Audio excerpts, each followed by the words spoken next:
Here's hoping, here's not, goes nothing.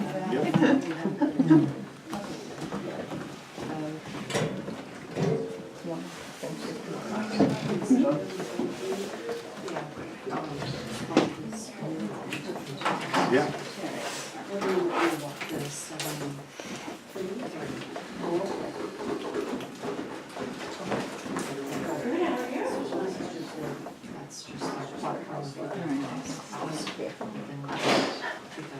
Can stand here and don't be in the way.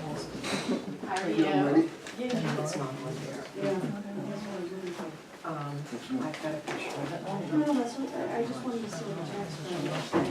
I got into a mountain bike accident.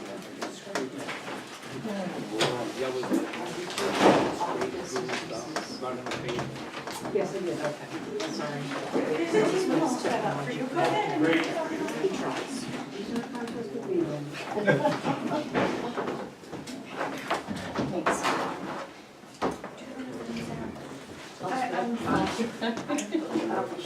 Mr. Chairman. What's that? I know, I'm waiting for the secretary to sit down. There. So it's like the setup for prosecution and defense. Sorry, I wanted to make sure everybody had a tape, and so you just shoot me later, it's okay. Hi, Robin, how are you? New setup, huh, Paul?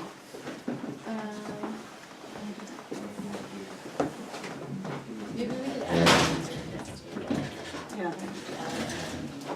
Why don't we move, yeah. Yeah. Yeah.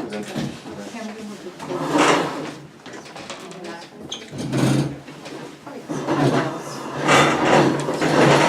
How are you? Yeah. We never actually done. Lyle's like, Don't make it bad.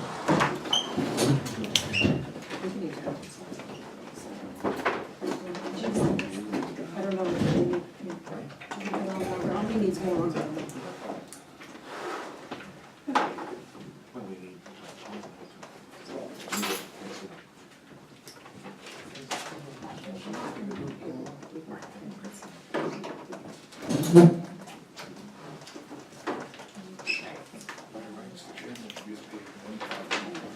Checking those. Tell me when you're ready, Sarah. Okay.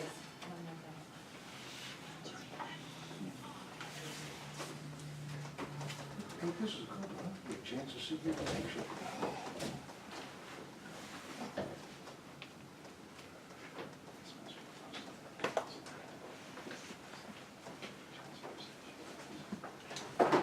All right, good evening, everyone, and welcome to the Wallingford Zoning Board of Adjustment.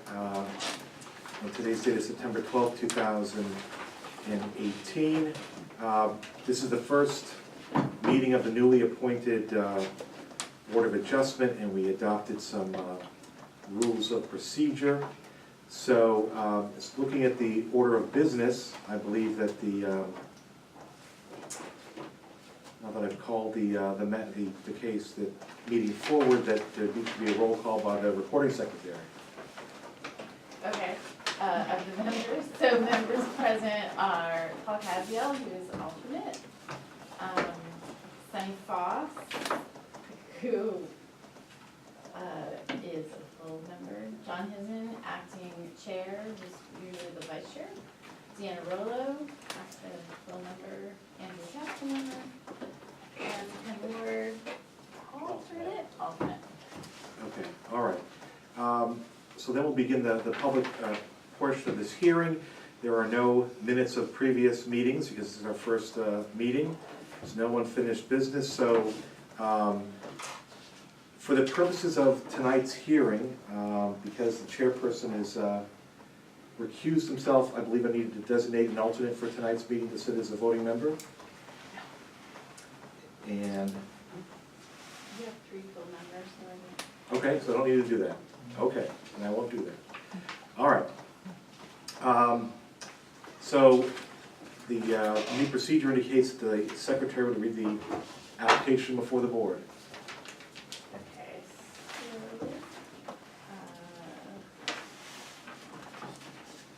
I don't usually do this. All right, well, I'm sorry, I'm just going by the, Okay. So So, the application is submitted by, Phil and Bonnie Jennison.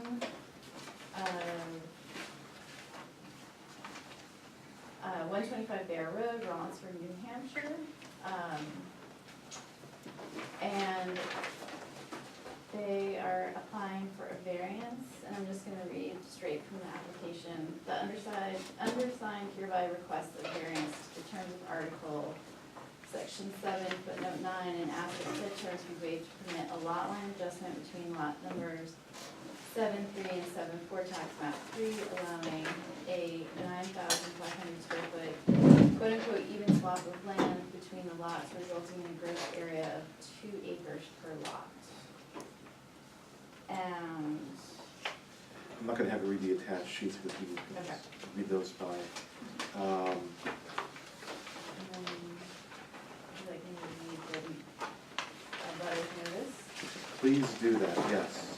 So I have Scott and Ellen Aragoni, Mark West of West Environmental, McHugh Revocable Trust of 1996, Bonnie and Phil Jennison Revocable Trust of 2017, William and Karen Staines, the Buxton Revocable Trust, Paul Connolly of Civil Works, New England, Miles and Evan England, the Cavalson Revocable Living Trust.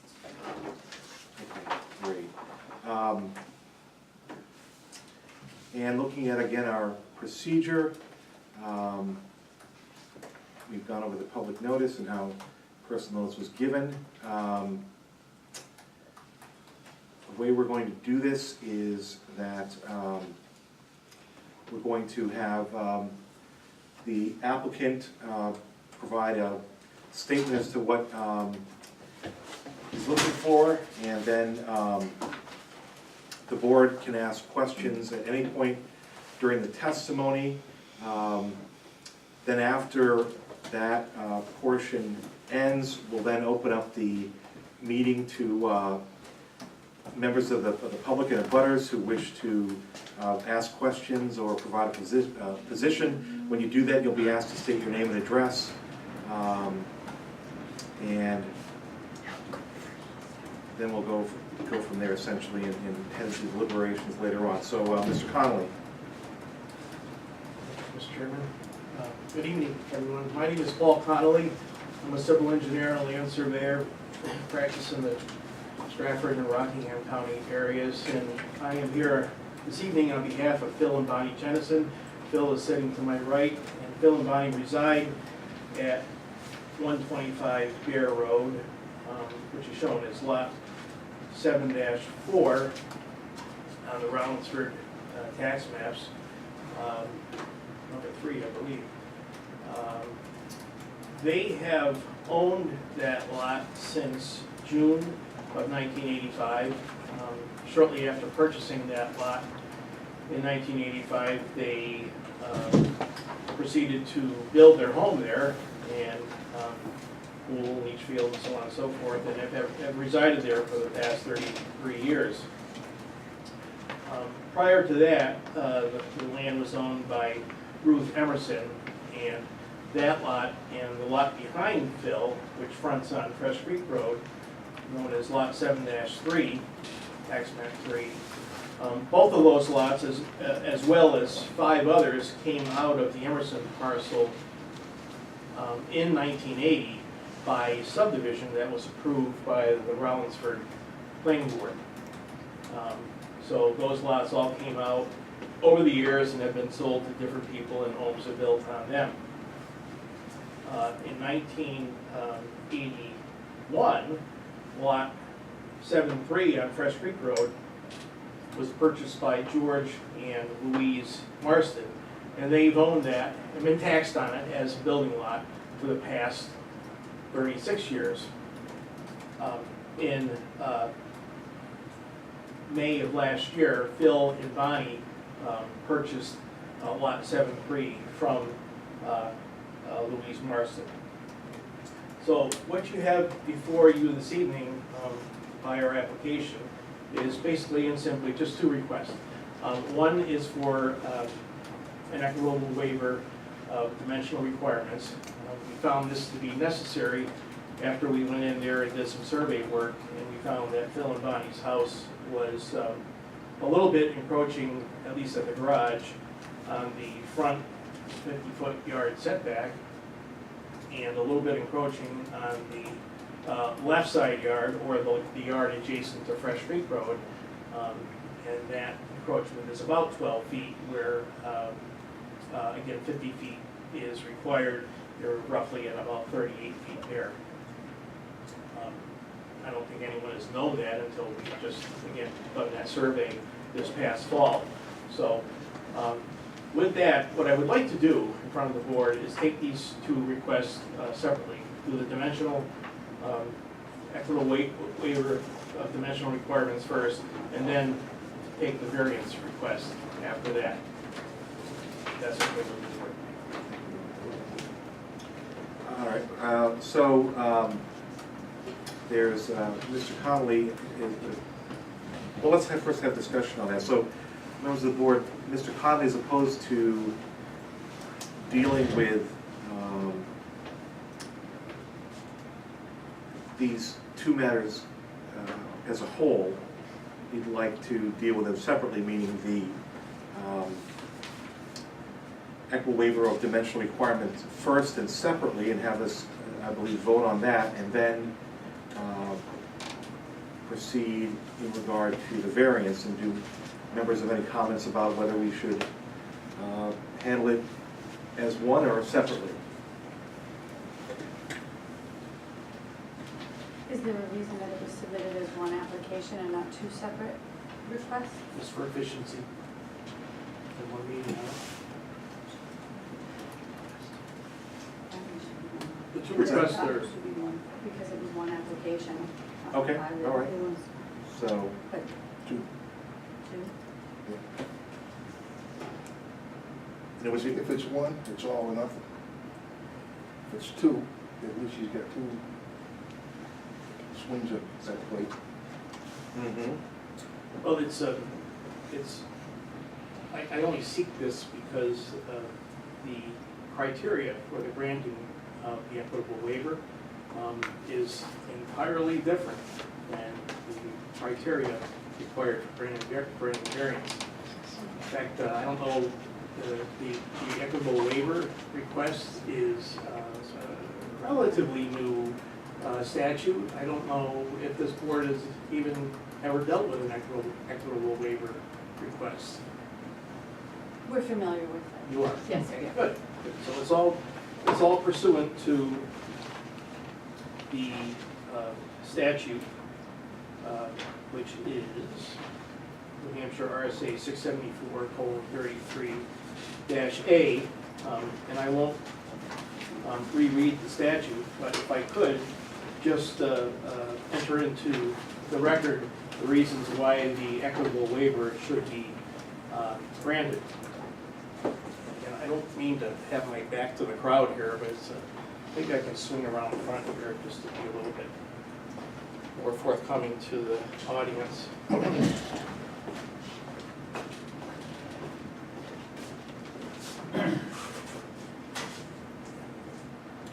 well, before you do that, Paul, shouldn't we have a vote on how you're going to proceed? Was that? Paul, Paul on the board, what's your opinion on how we should proceed? They should be separate because they're independent. Okay. Ken, what are your thoughts?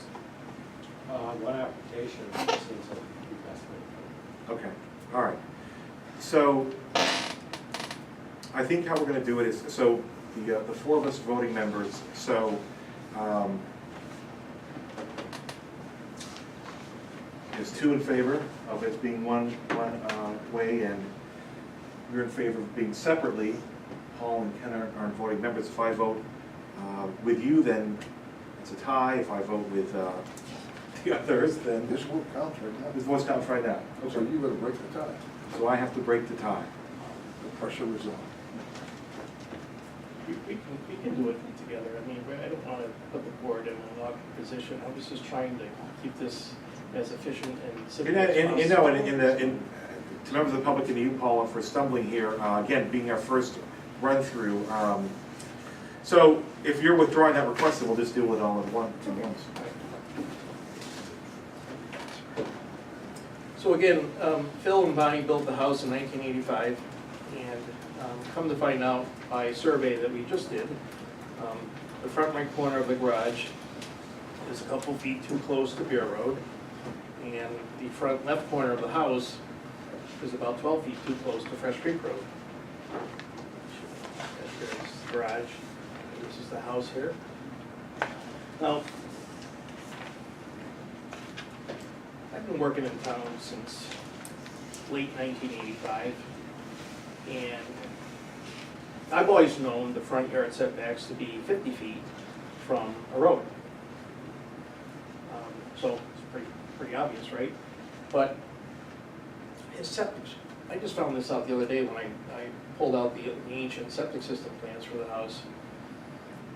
His plans show that the setback to Fresh Creek Road was 35 feet. I don't know where that came from. Certainly it's more than 35 feet, 1238, but I just thought I'd throw that into the record. It was an anomaly that I didn't recall seeing until I reviewed the file again. But in any case, it is what it is. And as such, the points that are important relative to the statute are that, as I said, they purchased the house, or purchased the land in June of 1985. They immediately constructed their home. Our recent boundary survey of December 2017 revealed these setback issues. The survey revealed that the front and the side of the existing two-story dwelling and garage are setback slightly less than about 3 feet and 12 feet respectively from Beer Road and Fresh Creek Road. This condition has now existed for over 33 years. No enforcement action or notice of violation has ever commenced against the Jennisons relative to the subject setback issues. The subject dimensional setback issues were not discovered until the survey of 2017. The subject violations were not an outcome of ignorance of the law or ordinance, failure to acquire, obfuscation, misrepresentation, or bad faith on the part of the Jennisons, but were caused by a good faith error in measurement by the Jennisons. The violation does not constitute a public or private nuisance, nor diminish the value of other property in the area, or interfere with or adversely affect any present or permissible future uses of any such property. And then finally, due to the degree of the past construction or investment made in ignorance of the facts constituting the violation, the cost of correction so far outweighs any public benefit to be gained, it would be inequitable to require the violation to be corrected or rectified. So with all that, we believe that it's with ease the board can grant an equitable waiver to allow these setbacks to remain as they have for the past 33 years. These need to be acted on irregardless of the variance request, because they may apply to some point in the future when the Jennisons decide to sell their home.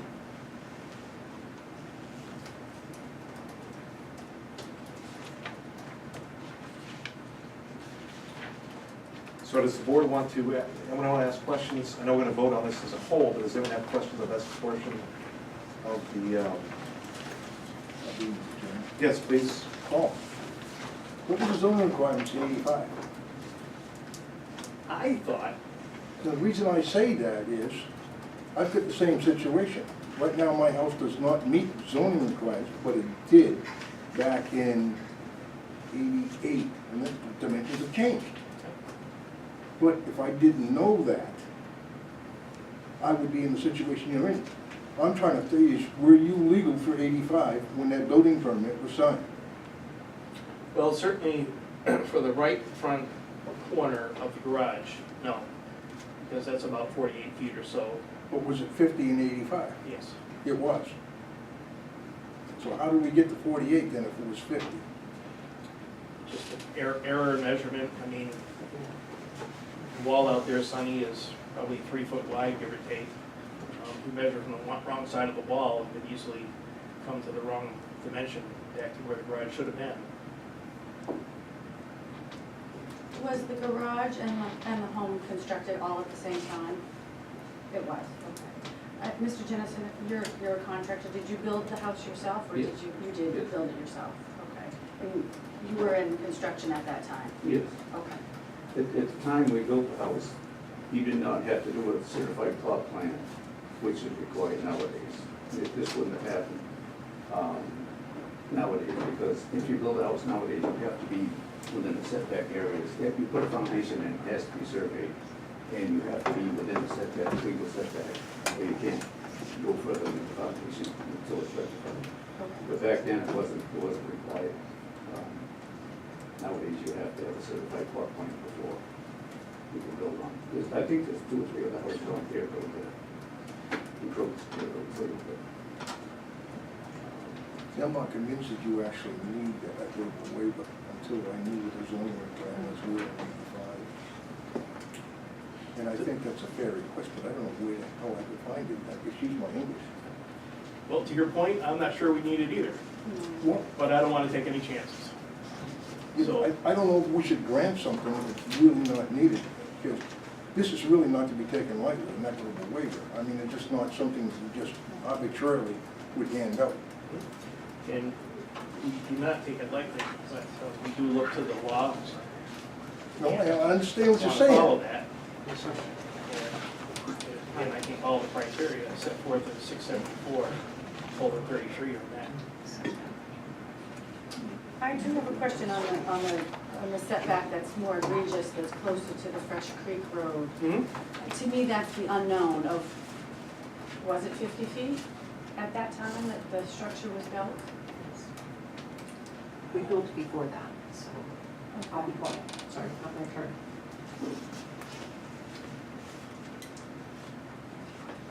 Let's just say it was, Okay. okay? And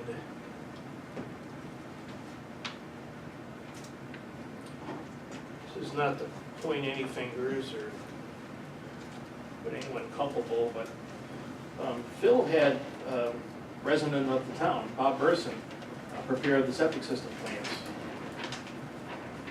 There they are right here, 1985. Okay? There's 2 residents of town. Well, Burson was a resident of town. Yes. So, I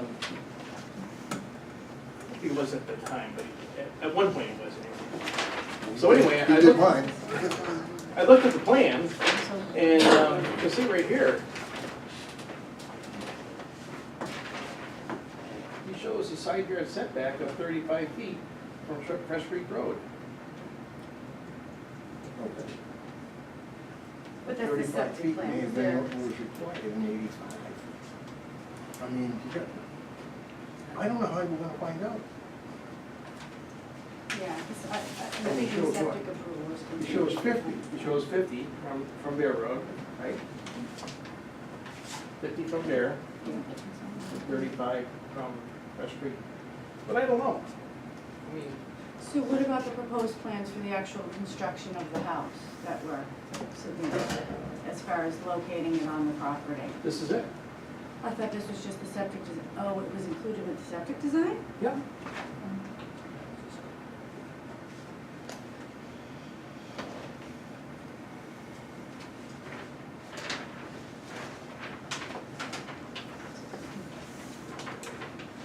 So, for lack of a better expression, I think this is an honest mistake.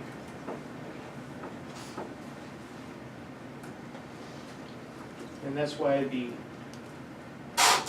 RSA 674-33 was developed to basically cover an honest mistake, whereas the alternative would just seem to be for lack of a better word, ridiculous. I mean, what sense would it make to pull up the whole house, move it over 12 feet and back 2 feet? I mean, it's been there, sitting pretty for 33 years. As you stated in your remarks, you know, the town has not issued any violations, so it's reasonable to believe that there will be no violations going forward. I agree with Sunny that, is this really a necessary waiver? My concern is the effect that it has on the Fresh Creek Road and the encroachment within that 50 feet setback.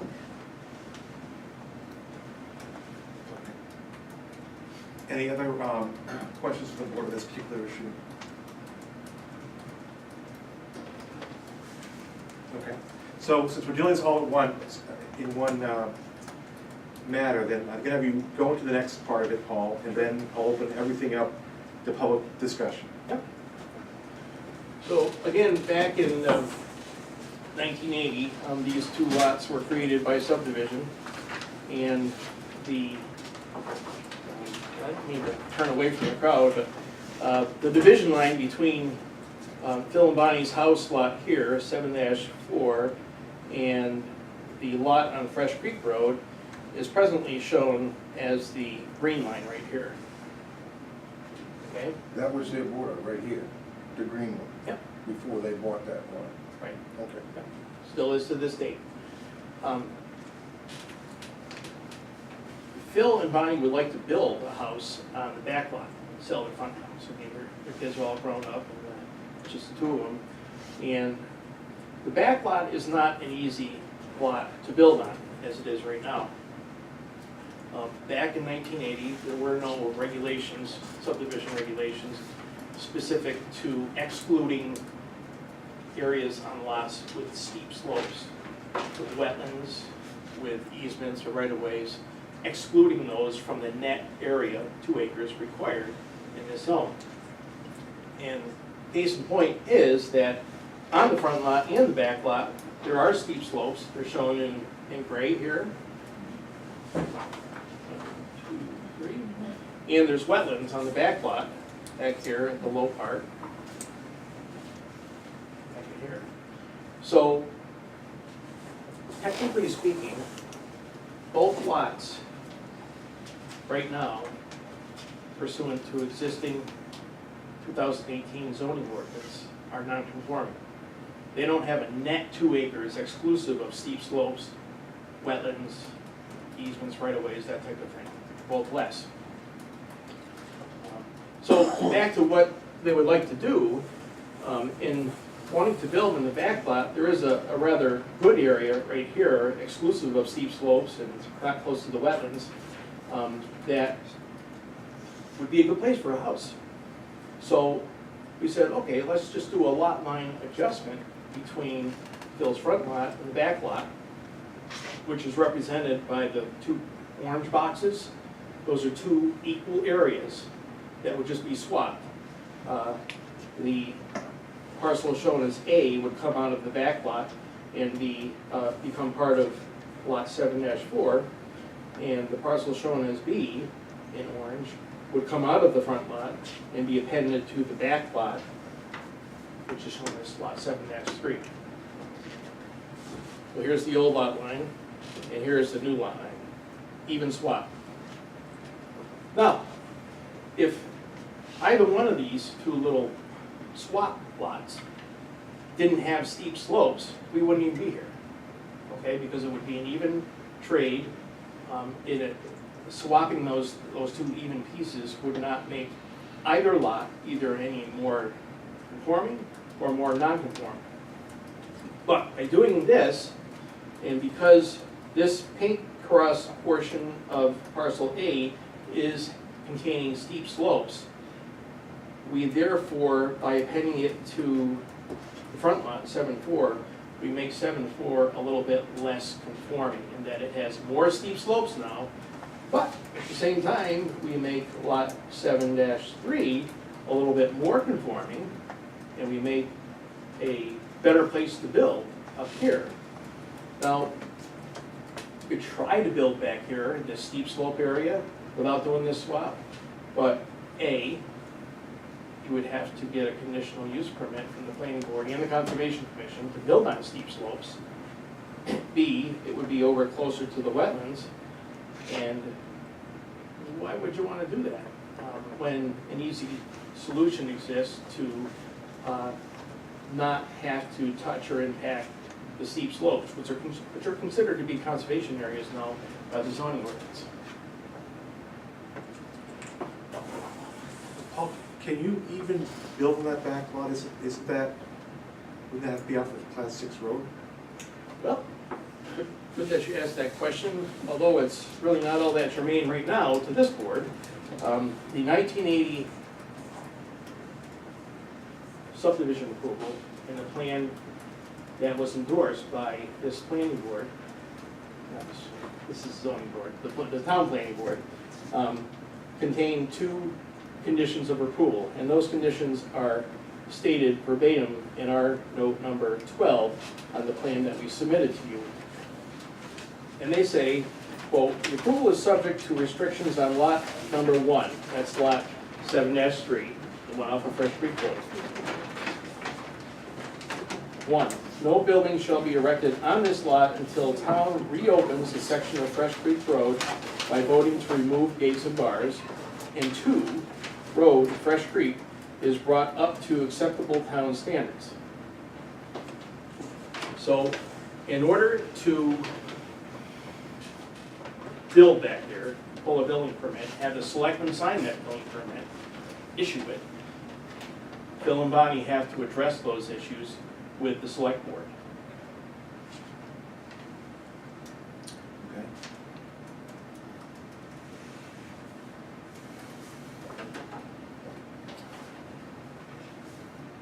So just to review, if I may, Sure.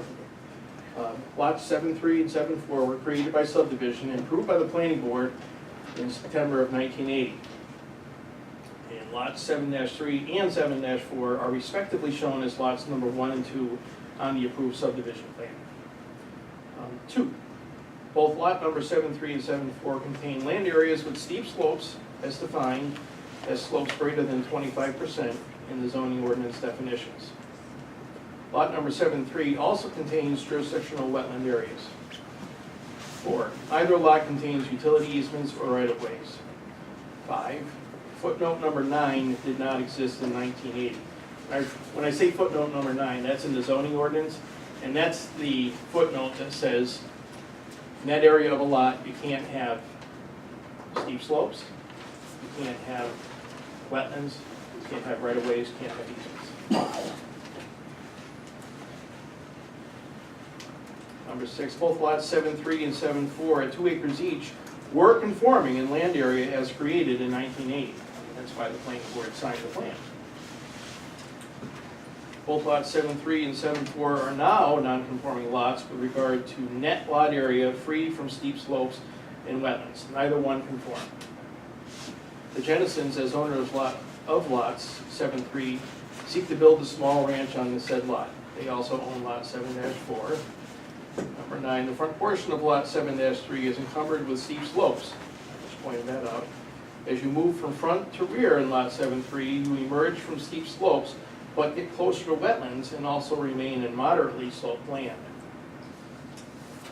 Number 10, the Jennisons seek to adjust the common lot line between lots 7-3 and 7-4 such that a 9,500 square foot, more or less, level portion of lot 7-4 would be appended to the front of lot 7-3 and would be swapped for an equal sized land area out of lot 7-3 as would be appended to the rear of lot 7-4.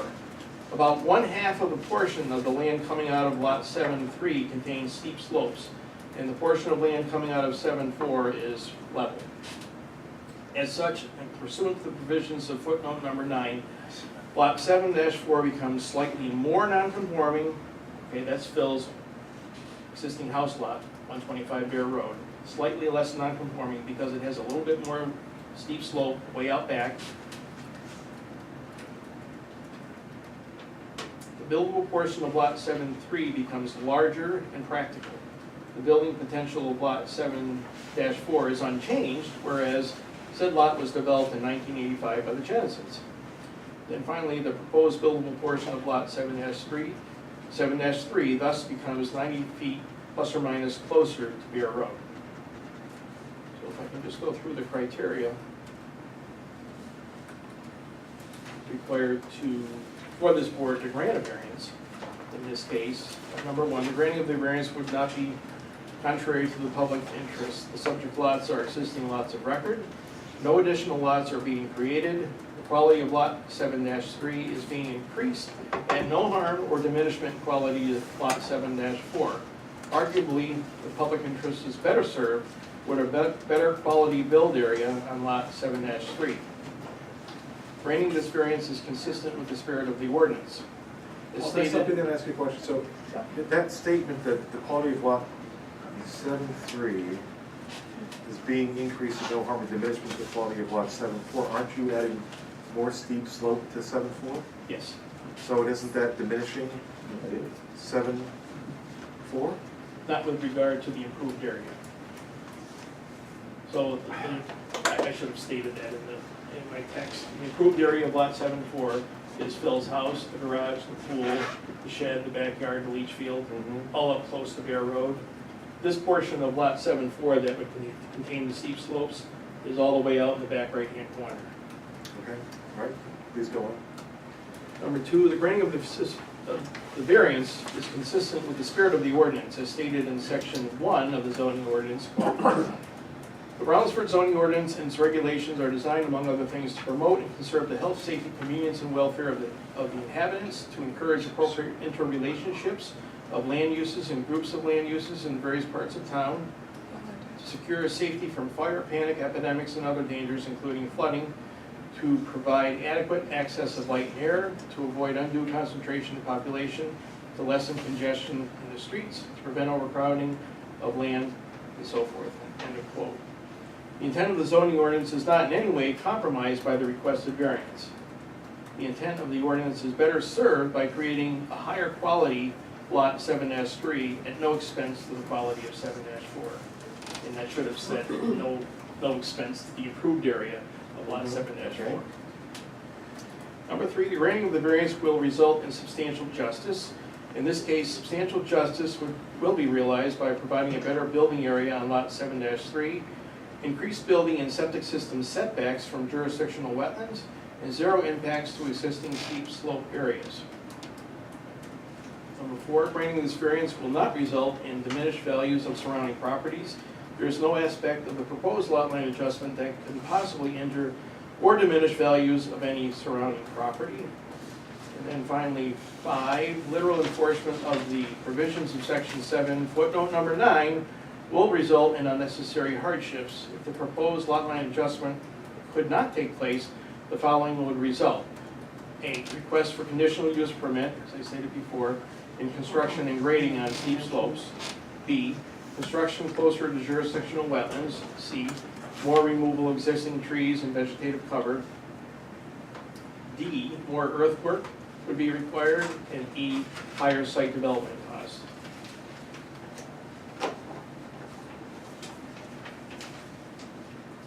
So I guess, Mr. Chairman, I'll leave it at that. And certainly am willing to answer any and all questions the board or the public may have. All right, so what we're going to do is, I'm going to ask members of the board, I know the public's very patient, I appreciate that. Any questions that they have, Mr. Conley or Mr. Jennison, in regard to the second part of this presentation tonight?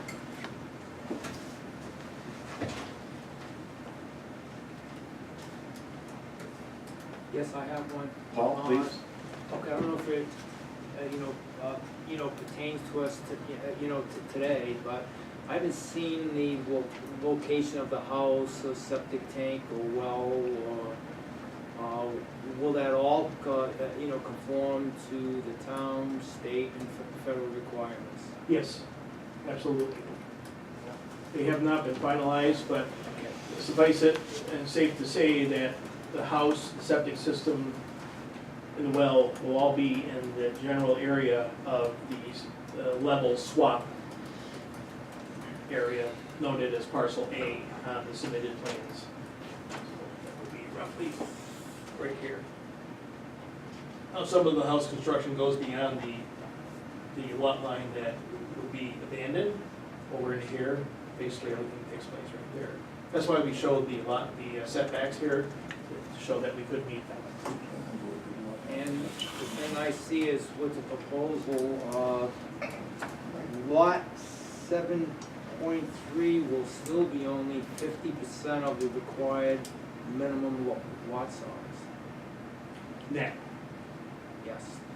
Well, net, which is the same as the minimum lot size, which is total area minus wetlands and the steep slopes.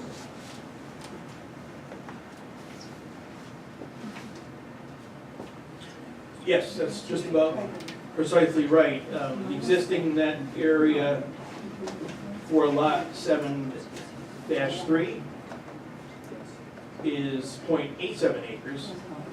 And then the proposed net area is 1 acre, so it actually increases a little bit. In the front lot where Phil's house is, decreases a little bit from net 1.91 down to net 1.79. And so that's why I asked you if you would be meeting all the building regulations by the state, town, and federal government, because you only got half the lot to be working with. And that's why we're here tonight, to permit this lot line adjustment. Otherwise, if I can answer the question in another way, we do not expect to come back to this board because the house they want to build fits within the setback lines. And we've done a test pit out there and we know that it passes and can support a septic system that would be approvable by the town and by the state. Now, concerning vested rights that you have you done any improvements since 1985 to lot 7.3? You did state that you know that you were paying property taxes as a buildable lot. Somebody else. When we purchased it last year. Okay, It's a vacant lot. but somebody else was. Yes, Mr. So Marston paid it for those 35 rights are years. transferred to the current owner. So, No improvements have been made. okay, and concerning the property taxes, we said that on lot 7.3 that you were paying property taxes as a buildable lot. Yes, there was a time when we could access that information online, and I remember seeing that last year. Yeah. You can't access that information anymore, at least online, but when I did look at it late last year, it was, and I could see the history in that property taxes had been paid on it. Yeah, but I guess the thing which I'm getting at was, was you paying property taxes at 100% assessment for the net area? The property taxes, from my memory, were not equivalent to a full-size 2-acre lot net on a paved Class 5 highway. They were more consistent with a lot that town recognized was on a Class 6 highway and that, had some wetlands and steep slopes on it. I think the town appraised it at $34,000 at the time she was paying taxes on it. That's what they were taxing on, $34,000 assessment. Because they considered the wetlands, was considered the steep slopes, were they considered the road that was on?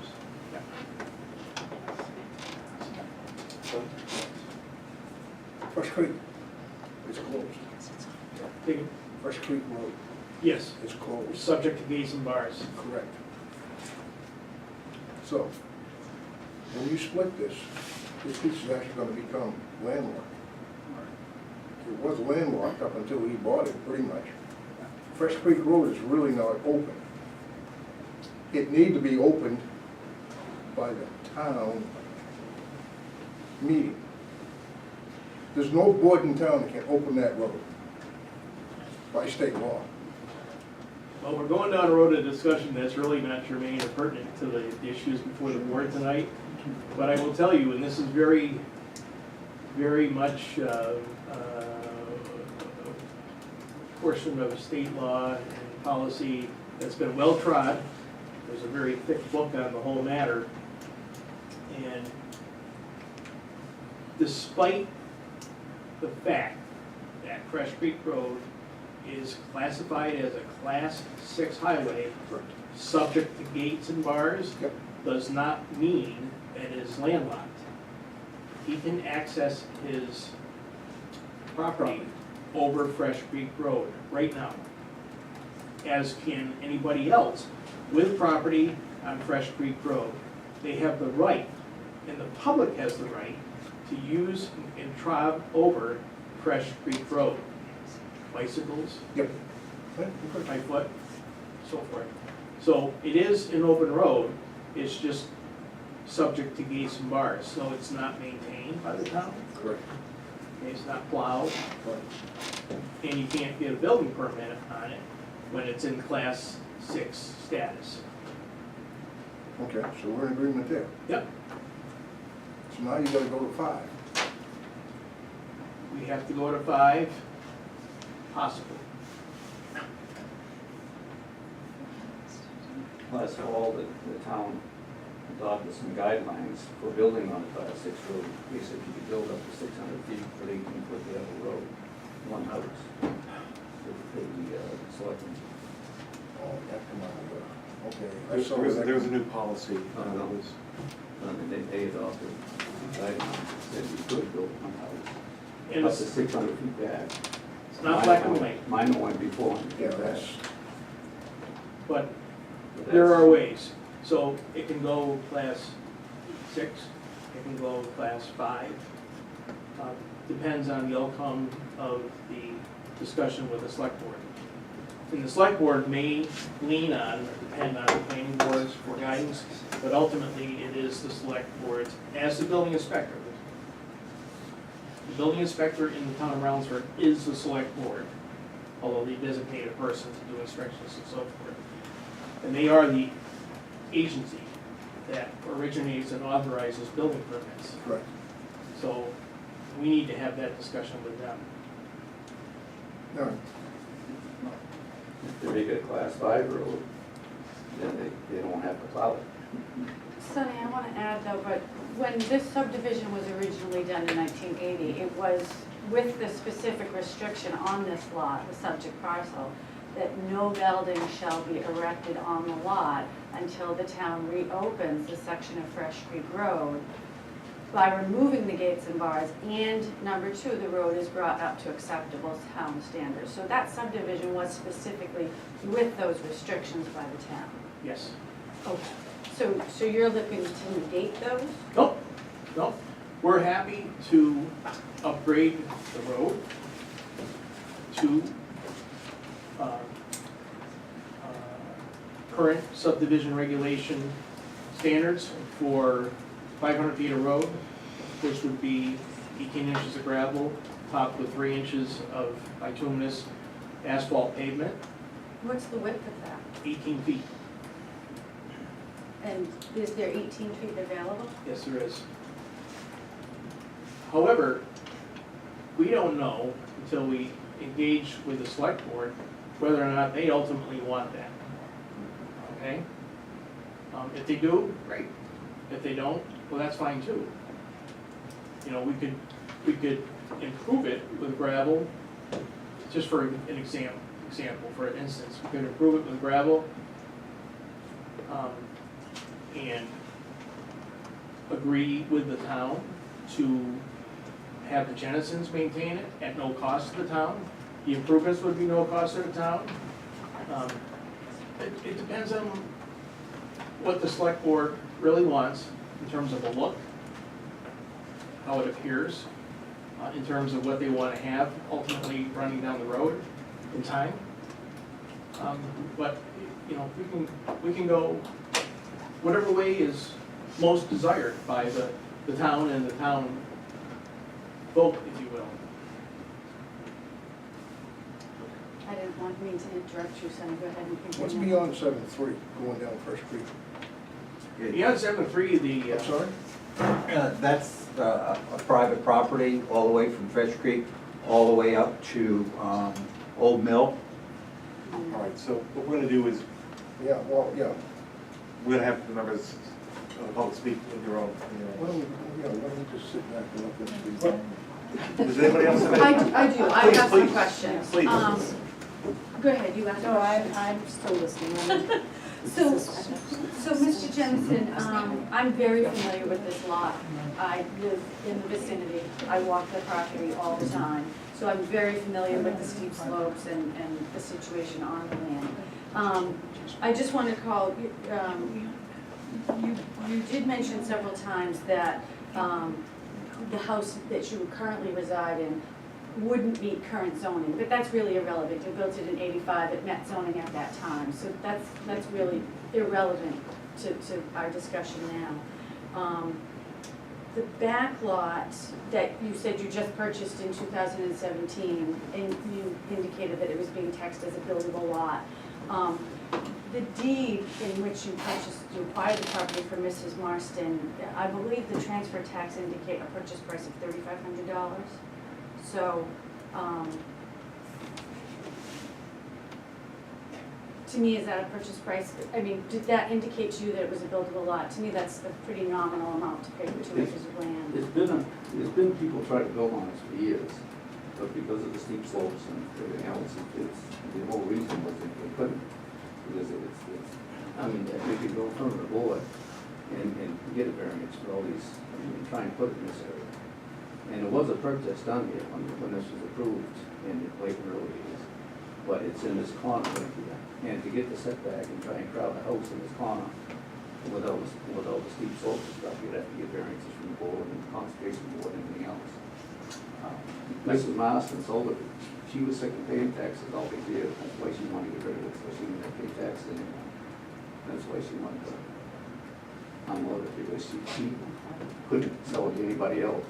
But you acquired it with the understanding that there were restrictions, Oh, yes. that, I know. you know, I it know- may I know- not I be a know it. buildable lot, that it was Right. just gonna I know that benefit road- your current property and you were gonna just acquire an additional 2 Right. acres. And I know the road had a restriction that you had to bring it up to town standards, and that's one of the reasons nobody ever did much with it. Right, over the right. years. And that's the concern that I have with the setback of your house now, being within that boundary of the Fresh Creek and within that 50 feet. I'm not sure what issues that would pose if this does proceed forward. It's actually the widest portion of Fresh Creek Road where his house is right now.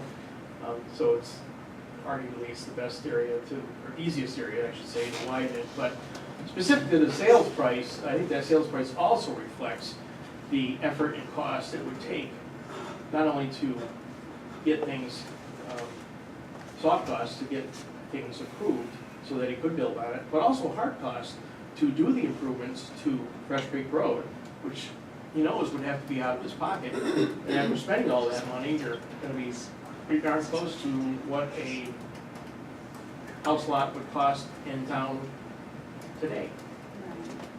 Or he could just continue with the quiet enjoyment of the additional 2 acres on his lot as it currently exists.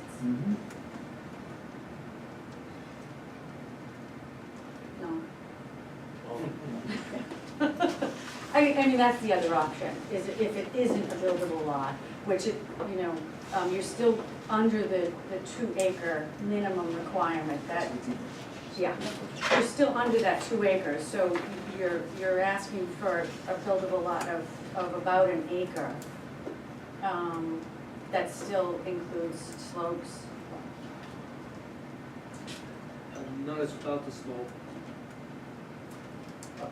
Correct me if I'm wrong, but the 1 acre is minus the wetlands and the slope. No, it still includes slopes.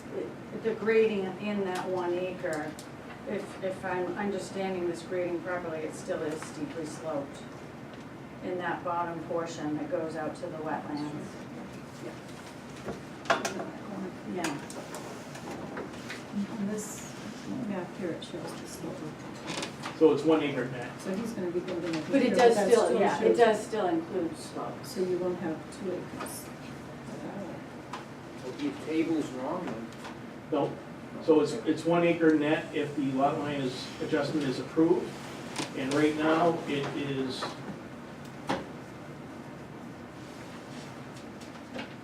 .87 acres net.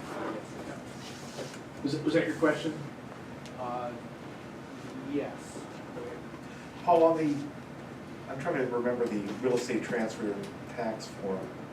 I think there's a place that indicate if it's being sold for less than market value. Was there indications on there why it was being sold for less than market value? So nothing about you said it's because of the cost of the improvements, et cetera.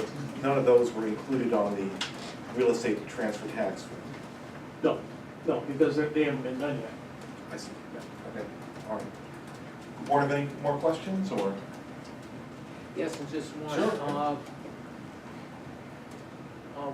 where is the storm water going from the driveway and the roofs?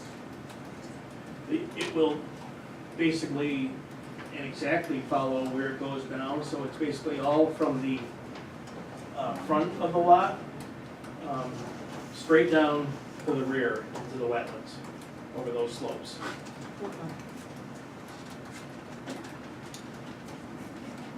There are two slopes. We're gonna, everyone's been very patient. Anyone else have any questions? I'd like to hear from. All right, so at this point, I'm gonna open up for public comment. And given our procedure, I believe that, and forgive me for trying to go with a new procedure here, so that, again, I'll recognize folks, raise your hand, state your name and address. And I believe that the way it's supposed to work, and another member of the board may correct me, is that if you want to ask a question to Mr. Conley, you're supposed to ask it to the board, and then Mr. Conley will answer. So open up public discussion, and I'd like to go. Please state your name, please. Karen Staines, William Staines, Okay. 117 Bear. and we are the house adjacent to the Jennison's house. Okay. I wanted to just say thank you for letting us address our concerns tonight. We've lived in Rollinsford since 1978. Dick Dodier did our septic system. We first lived on Sligo and then purchased the land directly from Ruth Emerson in 1981. The Jennisons, there were actually two owners before the Jennisons purchased the property. That's neither here nor there, but we purchased it right from Mrs. Emerson. She thought we were good caretakers. We liked her very much, and she visited us a number of times once we built her house. We built our house in 1982. We were actually very familiar with the setbacks at that point in time. And when we added our garage to the property, we actually had to angle our garage. Rather than sticking it straight out, we angled our garage so that it would remain within the 50 feet setback from the road. So we were very familiar with that. I am going to just make maybe one or 2 points. Maybe not much. We're just very concerned about any planned action which would allow for an additional dwelling, an additional septic system, or a well on this recently purchased property. And we also object to the removal of the Class 6 restriction on Fresh Creek Road. I think it creates a dangerous precedence, and we are the closest of butters. I'd like to introduce to you Sharon Cuddy Summers. She is an attorney we have engaged because we feel like this is erroneous actions, seeking these variances, and she's a lot more articulate than I am, so I'm going to turn it over to Sharon. I don't know about that. I'd like to address the board on a couple of points. I reduced all of this to writing, just for the record. But I'm not going to read it verbatim. I'll just try to summarize some of the key things. I also included, to the extent that it's helpful, a couple of Google Maps which show the Staines property and which shows the Jennison's property.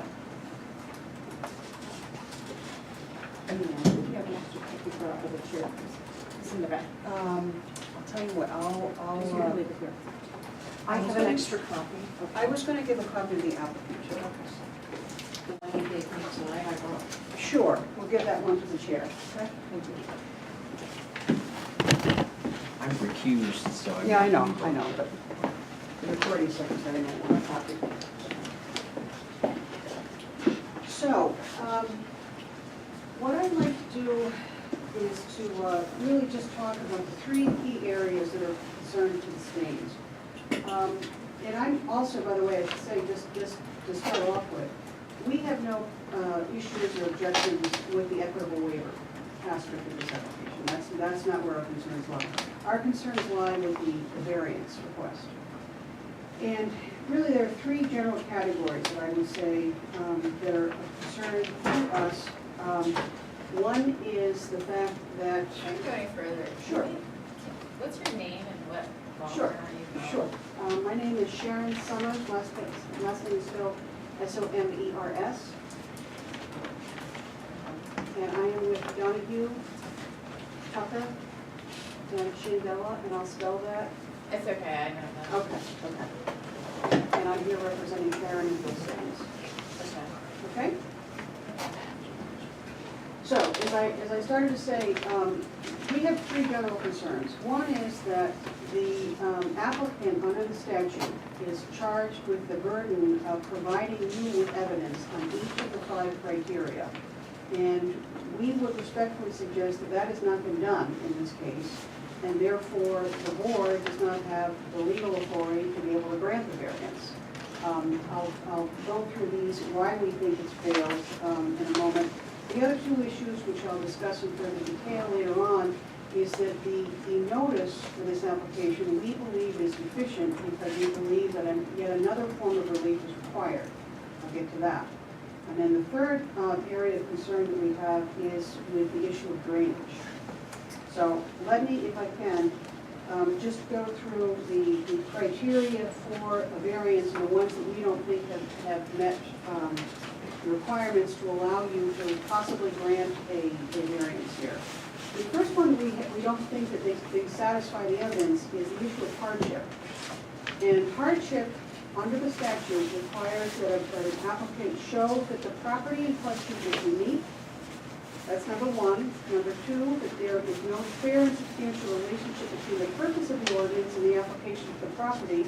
And number three, that the proposal is reasonable. So here we have in the applicant's written presentation and the application tonight, no evidence that's been presented as to how or why this particular property is unique. And we would suggest that based upon what you can see in the Google Maps, plus what the Staines could testify to, I took a quick peek out there tonight myself, but there is nothing unique about this property. On that side of Bear Road, in that particular neighborhood, there is a combination of properties with slopes and with wetlands. Certainly across the street on Bear Road, it's all flat and meadows and so forth, but not in that particular locality. And there's been no evidence of anything, or no argument that they've made that it is unique. So they fail on that front. Secondly, with regards to the fair and substantial relationship, what I would say is a couple of things. One is that the property is zoned country residential district, which your ordinance describes as the purpose is to conserve the integrity and natural qualities of rural open space for the betterment of the community. Additionally, this is a non-conforming lot. And the applicant acknowledges that. So if you look at the non-conforming lot portion of your ordinance, which is section 5.41, it states, no action shall be changed, or taken, I guess, I may have misprinted that, to change the boundary of the lot unless it brings the lot closer to conforming to the requirements of the ordinance and it makes no other aspect of the lot more non-conforming.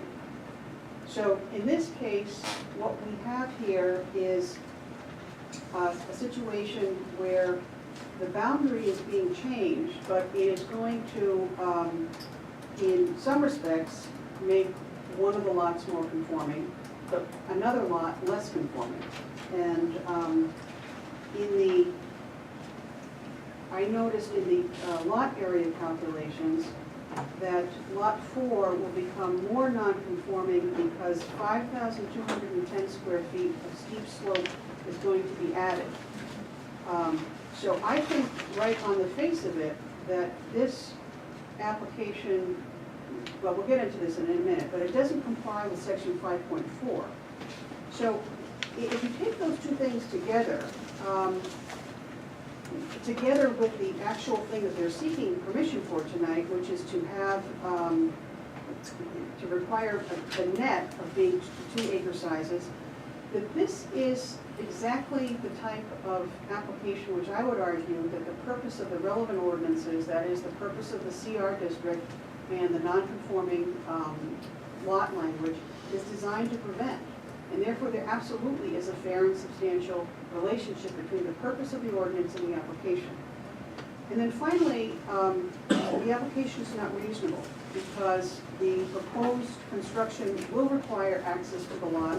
And I certainly understand the points that Mr. Connolly has made about state law with regard to Class 6 roads and access and so forth. But the fact remains is that the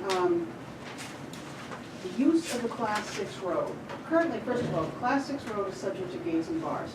That is, as one of the board members noticed, or noted, is a condition of approval of an earlier subdivision. That condition attaches to the property and adheres to it even now, so that the process to get to creating, say, a driveway to serve this new home, should it go in, will require not only the adherence to the selectmen's policy on building permits on Class 6, but will also require that that gates and bars issue be dealt with. And I believe, sir, Sonny, is that your name? Right. Okay. You mentioned earlier that that would require town meeting action, and I haven't looked at that statute in a while, but I think you're absolutely correct. Because certainly having a road become discontinued and subject to gates and bars does require town meeting action. So all in all, I think that there's 2 levels of activity that's going to be required to make sure conditions of approval and the town's building permit policy is adhered to. And all of that is I think, something that this board should take into account as a background. But I think more importantly for this board to consider in terms of whether the proposal is reasonable or not, is that this board is being asked to facilitate the creation of a new situation on Fresh Creek Road, which is going to be different than that which exists right now, and which theoretically could impair the enjoyment of the public. I am assuming, I drove past it, and if it's like a Class 6 road in my town, members of the public go up and down there. They go up and down there with their dogs, they go up and down there for walks, sometimes people take horses in there. If this doesn't become or is no longer a Class 6 road and or subject to gates and bars, all of those activities could be interfered with. The second aspect of the variance criteria that we don't believe has been met here is the public interest portion of the criteria. And that requires, in order for the applicant to have met their job, they have to show, I'm sorry, I said this backwards.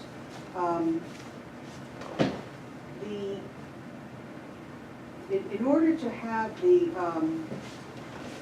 variance not be able to be granted, there has to be the showing that the variance is going to unduly and to a marked degree violate the basic objectives of the ordinance by altering the essential character of the locality or threatening the public safety, health, and welfare.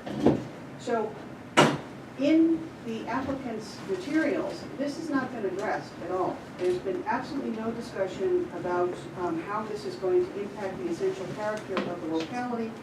And we would argue that the locality is, as it currently exists, very much in keeping with the CR district. And by allowing a non-conforming lot, already non-conforming, to be altered so as to facilitate further building and with access via a Class 6 road subject to gates and bars, that you would be altering the character of the locality. And in addition to that, there's as I said before, the use of the Class 6 road would be diminished. The final thing that we know on the variance criteria that we don't believe has been met is the substantial justice test. And this, as I'm sure you know, it's a rough justice. It requires a showing that the benefit to the applicant is not going to be outweighed by a detriment or loss to the public. So here, the applicant will be benefited, of course, if the variance is granted, but there will be a loss to the public because of the impact on the Class 6 road. And also, there is arguably an impact to an individual because there's been no evidence presented on how drainage might impact the Staines property. And we have serious concerns about that. So that's, in a nutshell, why we don't believe that the applicant has provided evidence which would enable you to grant this variance.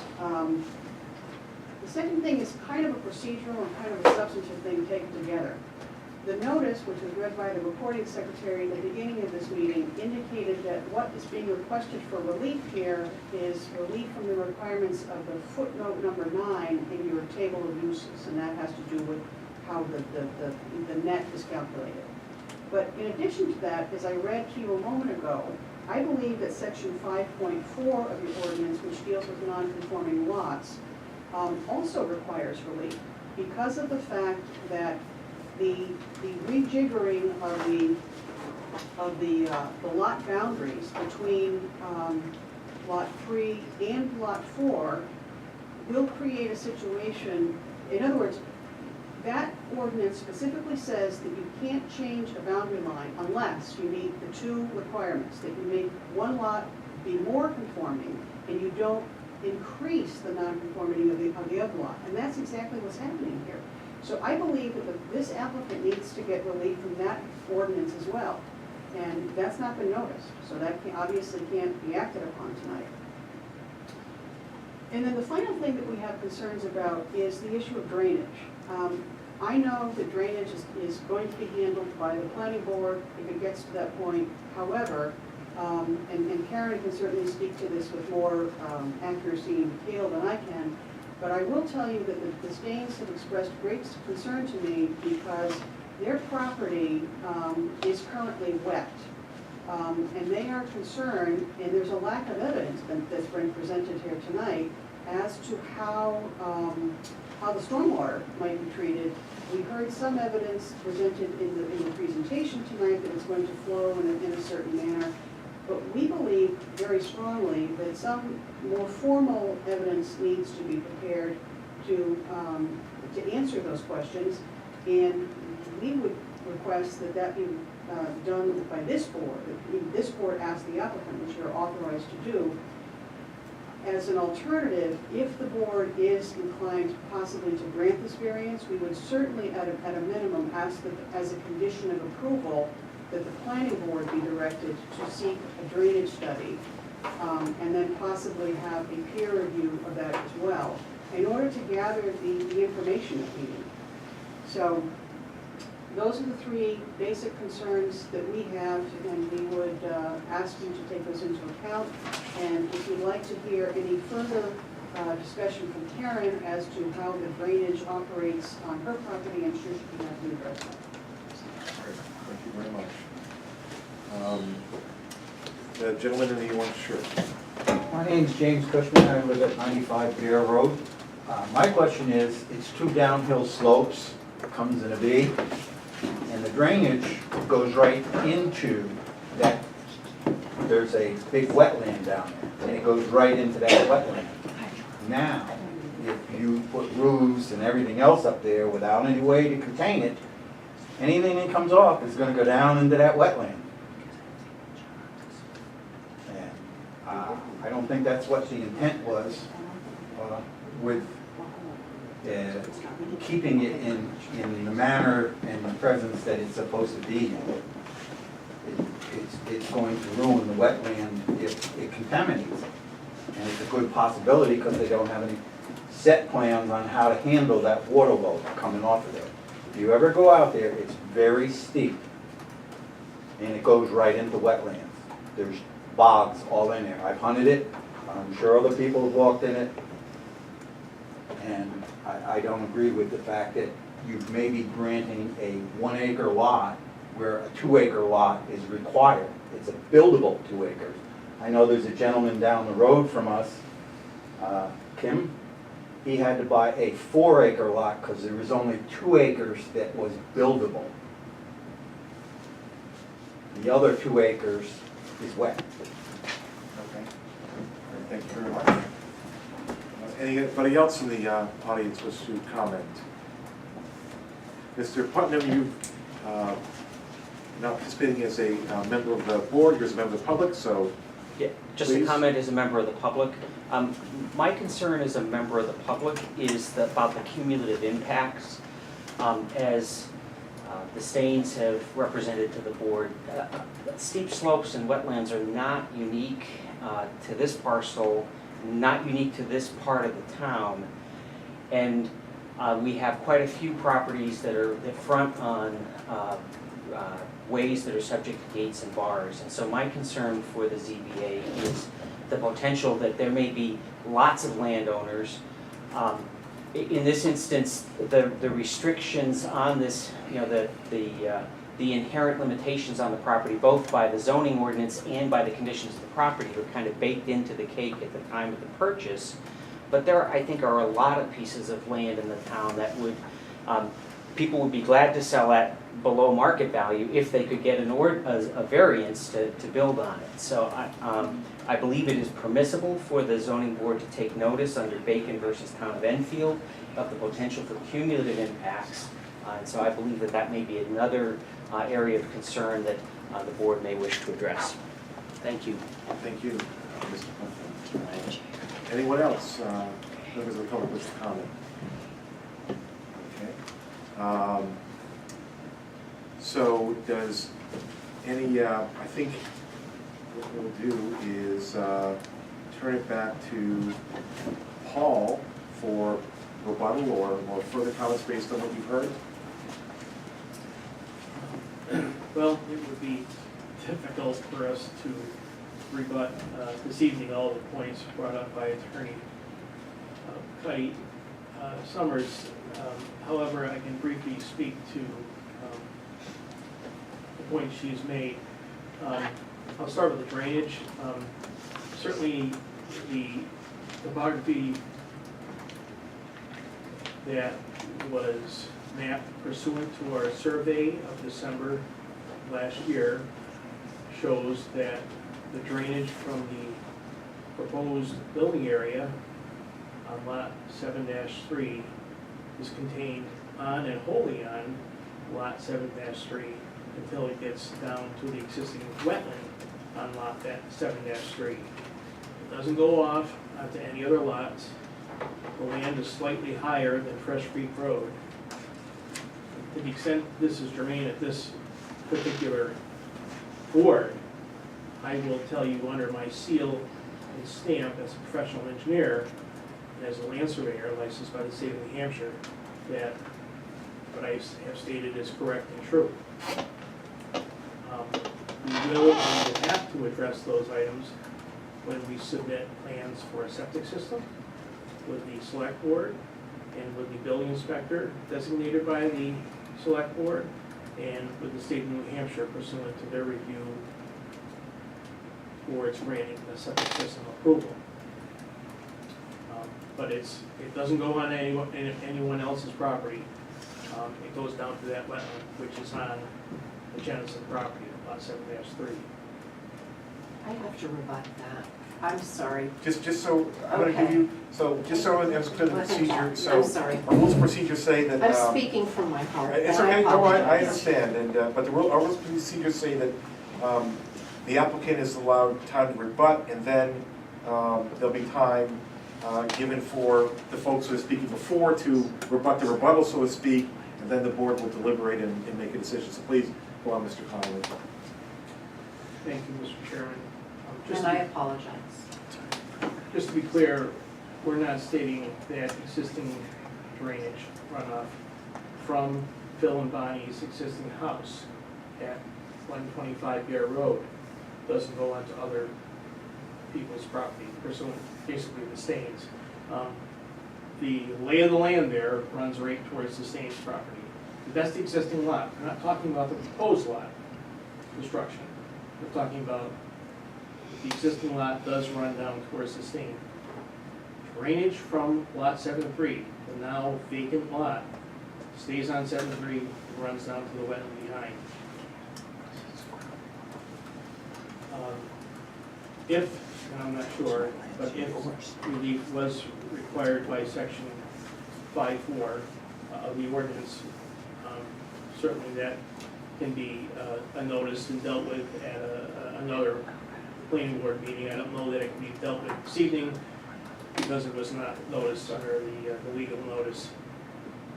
And then finally, relative to the variance criteria not having been met, and specifically to the subject parcel being a unique parcel, are there other lots in the area with steep slopes? Yes. Are there other lots in the area with wetlands? Yes. But none are configured like this. No lot is identical to the other in the way that land was formed by the glaciers tens of thousands of years ago. And that's why we do survey, that's why we prepare plans, and that's why we set forth those plans before this board. So there are steep slopes on the land, there are wetlands, and they are in unique positions such that it doesn't prevent construction on lot 7-3, but it would make it a little bit more difficult. And the reason we're here is to make it a little bit less difficult. We're asking for a more level of portion of land be appended to lot 7-3, and therefore make the request for building on steep slopes go away. We'll have to do that. We'd like to. We just think it's the right thing to do. Well, that's my rebuttal. Paul, how many roads in town, briefly in the town, are class 6 roads? How many class 6 roads do we have this with the bars and gates? Well, pursuant to living here 26 years, give or take, the Fresh Creek Road, you have Lover's Lane, or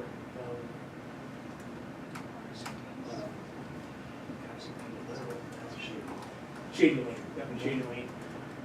Some people think that there is a class 6 road off of Rollins Road, opposite across the street from Clement Road. Okay. Not the case. That's owned by the Dodge Farm. Okay. Okay, it's not a road. Looks like a road, looks like a class 6 road, but it's not a road.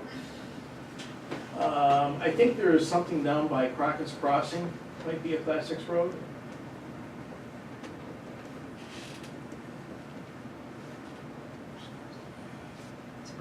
There's one more, Paul. Used to cut the corner of Rollins Road. The Rollins Road, it runs it behind, I thought it was Chase, but I could be wrong on the name. You're right. The Janatus property and. Yeah, I think it's a correct, yeah. Yeah, it It's runs only right- as you get down through there now, there's still parts of pavement in there. No, you're absolutely right. That is class 6 because it was given up by the state, Correct. conveyed to the town, and thereafter never maintained. So automatically, after 5 years of not touching it, not maintaining it, it reverts to a class 6 status. So yes, you're right. I don't think there's any more. I think that's it. Okay, all right, thank you. So for folks in rebuttal, anyone want to add rebuttal? Just a quick statement. The pink and yellow portions, as shown on there, he treats them as if they are just, small pieces of land. They're about a quarter of an acre. And that land has been cleared already. It was done last January or February. So I can actually see very clearly, if we're talking drainage, and I respect you, Paul, I know you've got a degree in that, and I don't. The back part is going to drain that way. The side part drains towards our house. There are two different slopes there, and that's all I want to say. It's a, it's a hefty chunk of land that we're talking about moving the boundary around. Thank you. Anyone else? Yes, sir. Forgive me, Mr. Cushman, is that? 95 Bear Road. The slopes, the way they go, they come down into a V. Comes off of Fresh Creek and comes off the back of that piece of property. there is wetlands there, but it's not only his wetlands, it has to do with his wetlands also. So it's not just going to affect his property, it will affect his property. Just want to make that statement. Can I ask a question? Sure. Sir, does wetlands feed Fresh Creek? No, does not feed off of Fresh Creek. No, does the Into the does wetlands. the water from the wetlands flow into Fresh Creek? Yes, Yes, it it does. Yes. All right, anyone else? No, okay. So I'm going to close the public part of the hearing, and before we go into deliberations, I see Attorney Summers, that you asked that your September 12th, 2018 letter and attachments be entered in the public record. Is that what you're formally asking us to do? Yes. Okay. Please, please. So does any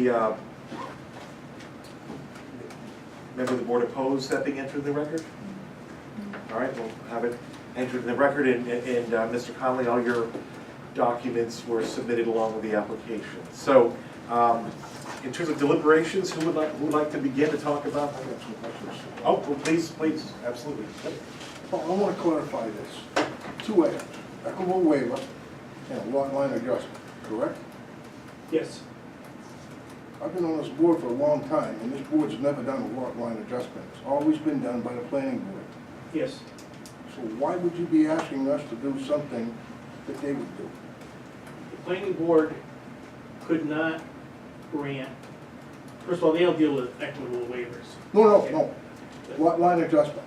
They could not address the lot line adjustment without variance relief from this board relative to allowing lot 7-4 to become a little bit less conforming relative to footnote 9. In other words, it's gonna have 2 acres of land still, but it's gonna have a little bit more steep slopes than it does right now. Is that specific what you're asking? Because you asked, you specifically said she was asking for a lot line adjustment. Well, we're asking for a waiver from footnote 9. The That's lot line it. adjustment, we asked, You're going to them folks. oh yeah.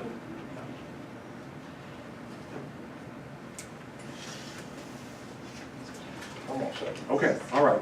Who would like to start with the members of the board a discussion about what their feelings are about this? Their feelings or beliefs are? Well, I will start. My concern, and I do thank the members of the public, it is helpful. I know for me personally, I think the other members of the board to hear what everyone has to say. I live in this area, I'm very familiar with the land. I too own more than 2 acres because my property is subject to wetlands, so I own 3.5 acres in order to acquire a 2-acre buildable lot. Those restrictions have been there for quite some time, and we all have to meet that burden. And I don't think that this lot does meet that burden. I'd be willing to hear if any of my fellow members want to try to persuade me otherwise, but with that respect, I just don't feel that the petitioner has met their burden of proof with regard to that. And I am hesitant to grant the relief for the equitable waiver because it does involve a road subject to gates and bars. It is encroaching on that portion. You know, we can leave that alone. We don't need to do anything with it. As the applicant has stated, it's been that way for 33 years. The town hasn't issued any violations against it. There's no reason to believe that the town will do so going forward. I would hate to tie the hands of the town in the future by an action that we take tonight that really isn't necessary. Okay. Again, Paul or Sonny? Yes, the thing that, concerns me is that the subdivision was approved in 1980. And so now it's 2018, and I was reading that the state recommends that after 4 years, that if there was no work done on a subdivision, and then you terminate, the subdivision, just like a building permit, except a building permit is 1 year. I'd like to bring it out, and the attorney said that was pointed a 5.4.1 in the ordinance, non-conforming lot. No action shall be permitted to change the boundary of the lot unless it brings the lot closer to conforming to the requirements of the ordinance. And it makes no other aspect of the lot or the structure on the lot more non-conforming. So this proposal will be making lot 17-2 more non-conforming by 6% by adding 5,200 square feet of steep slope. So, just like to point that out. And I also tried to get, was there anything vested in this subdivision, and really nothing. There was some trees cleared, the shrubs cleared, and there was no site improvement. So, also, it sounds like the lot is really not wasn't valued as a buildable lot if there was a purchase price of $3,500. I mean, I just bought a lot of Wallingford 4 or 5 years ago, but let me tell you, I paid a lot more than $3,500 for 1 acre. So, let's start with equitable waiver. I'm gonna say no to it. The only reason being is the onus is upon those folks. If they can prove to me that they met zoning in '85, they don't need to waive. If the '85 still has the same requirements as now, I would give them the waiver because they need the waiver just for their own home, for any future stuff. But I wouldn't want to arbitrarily just hand it out. I mean, we were pretty much told that it's not just a free ride, it's involved. The second lot, I think we're kind of got the cart before the horse. I think the horse is a little behind it. I think until we can resolve some issues with Fresh Creek Road, I don't think I'd even want to touch the land issue. Because, I mean, there's been like 3 or 4 different statements made here tonight that the selectmen could do it, that it was a town meeting that was required, there was another board that could do it. I'd almost say that those issues need to be resolved before we should go forward. Because once we allow that lot, then we're gonna do something with the Fresh Creek Road. Okay, all right. Anyone else? Well, I'm thoroughly concerned about the impact it's gonna have on the neighbors and the wetlands. That was my big concern when I saw this map and saw the degree of wetlands that were there.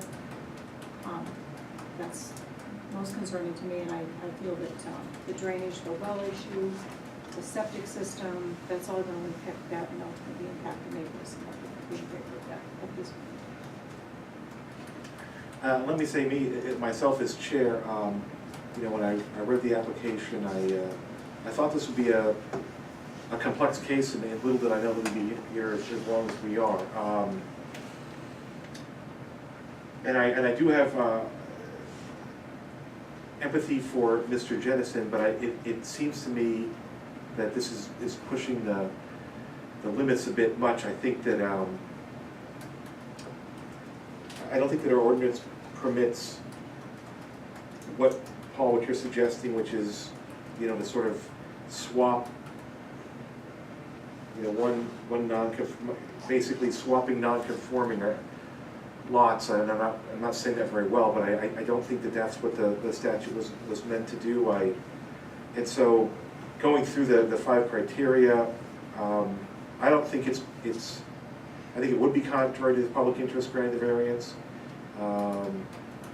I think that granting the variance would not be consistent with the spirit of the ordinance, and I do think there's a question whether or not you've actually asked for relief from all the appropriate ordinances, including 5.4. I don't think that, and again, the burden is your burden, your applicant's burden, that it results in substantial justice. Looking at 4, granting this variance will not result in diminished values of surrounding properties. I think in a way you're actually diminishing Mr. Jennison's own property, 7.4, by taking away less steep land and adding steeper land. So I think you're actually, usually when think of that context, thinking the context of abutting property owners, but I think he's actually diminishing lot 7.4. And I do think that in terms of the purchase price of the land from Ms. Emerson, that it was essentially conceded that it was an unbuildable lot, and I am concerned about drainage to the wetlands, and also, and we did have a training for this board not too long ago about taking consideration precedent and how, you know, if we take action that impacts one particular lot, you can open it up to argument for other landowners and with other lots, even if it's not in this particular area. And it seems to me that there's a lot of, a fair number of Class 6 roads in town. So I'm not in favor of granting the variance myself. So as I understand, the way we're supposed to do this is to sort of come up with a motion that talks about, and then we all would vote on the motion, as opposed to us voting individually, vote as a block. And so, I don't think there's anything that prevents me from not making that motion. So, You want to vote separately? no, the training said we shouldn't vote separately, that Okay. we should vote as a block. And so, I'm gonna make a motion that we deny the request for both the relief from the equitable dimensions waiver on the basis that the standard of proof set forth in this particular statute was not met, and that it is not necessary because it appears to have been in compliance with the earlier ordinance at the time it was built, and that it may impact the town's enforcement of other similar properties. On the issue of the variance, I would add to my motion that granting the variance would be contrary to the public interest, that it's not in the public interest to allow this under the issues that have been brought forward in the discussion, such as the drainage, the creating essentially swapping non-conforming lots, and the fact this is a country residential area, that granting this variance is not consistent with the spirit of the ordinance. Looking at the particular issues highlighted in that statute as to what, that it would not be contrary to those issues. That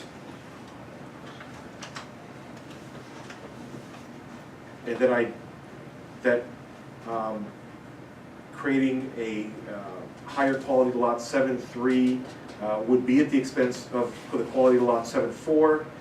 That granting the variance will not result in substantial justice, in that there are concerns about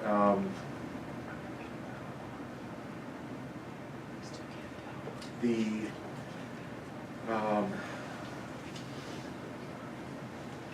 relative impact to the community, and drainage, That, number 4, that granting this variance would result in diminished values of surrounding properties, in particular to 7.4 itself. And that literal enforcement of the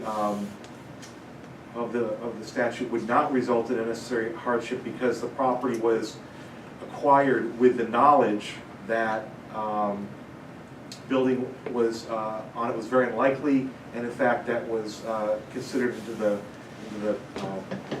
purchase of the very, very low purchase price for the property. So Do I second that motion? I second that motion as presented. okay, thank you. You wanna repeat it? No. Sorry. All in favor I of, missed the word in the middle. yeah, you probably did. All in favor, say aye. Aye. All opposed? All right, so it's a unanimous decision of the ZBA. I thank everyone for coming out tonight. And I especially apologize to everyone for the rather halting and way which I presided over the meeting tonight, being my first time being vice chairman of this particular board, and I thank everyone for coming. And a motion. Adjourn. A motion adjourned, second. All right, we're adjourned.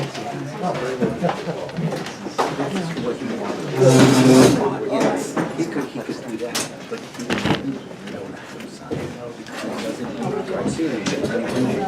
what do you want to do? Yeah.